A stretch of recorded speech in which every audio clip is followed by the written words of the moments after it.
Masih ada ya. dua. Masih ada dua. Silakan kalau gitu. Ini yang kedua ada Pak Siswadi Abdul Rahman, Ketua Dewan Penasihat Perkumpulan Penyandang Disabilitas Indonesia.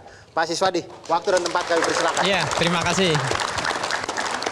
Ada dua hal yang ingin kami sampaikan. Yang pertama, by proses. Tadi saya buka HP saya, itu pas tanggal 20 Desember tahun 2022, Mas Vijo kontak saya. Saya dari tim substantif Amin, apakah bisa ngubungin Bapak? Terus karena disebut nama Amin, saya tanpa pikir panjang saya call back, saya langsung. Terus apa yang bisa saya bantu Pak Dijo? Saya dapat referensi dan informasi dari salah satu pakar tata negara. Saya ingin membahas isu disabilitas dan diberi nama Pak Siswadi. Nah, alhamdulillah saat itu saya langsung berproses.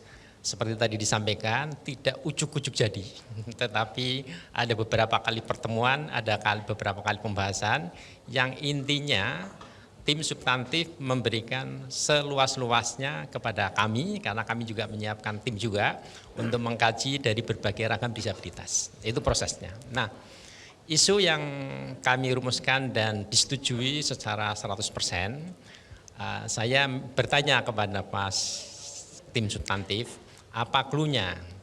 Beliau menjawab, clue-nya perubahan. Nah, oleh sebab itu, clue itu yang saya tangkap, saya kasih judul perubahan berkeadilan bagi penyandang disabilitas. Itu. Nah, perubahan berkeadilan bagi penyandang disabilitas itu ada beberapa hal yang ingin kami sampaikan, dan masuk dalam visi misi tadi adalah membangun penyandang disabilitas yang berkualitas. Untuk membangun berkualitas itu syaratnya pertama, sarana kesehatan di seluruh Indonesia bagi penyandang disabilitas sangat mudah diakses.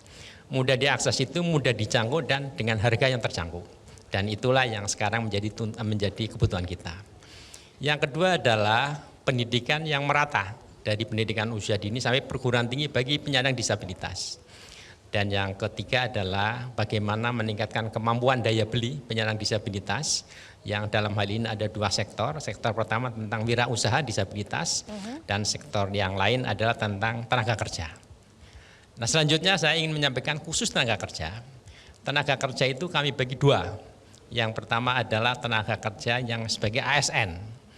Itu ada kuota 2% yang harus dipenuhi, Pak.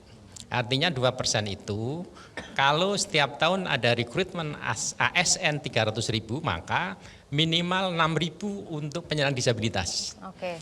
Kalau 6.000 penyandang disabilitas kita bagi seluruh kabupaten kota, rata-rata bisa setiap kabupaten kota bisa mempekerjakan 10-15 penyandang disabilitas. Dan ini insya Allah akan mudah dicapai. Nah, yang kedua adalah tenaga kerja sektor swasta. Diamanatkan kuota itu 1%.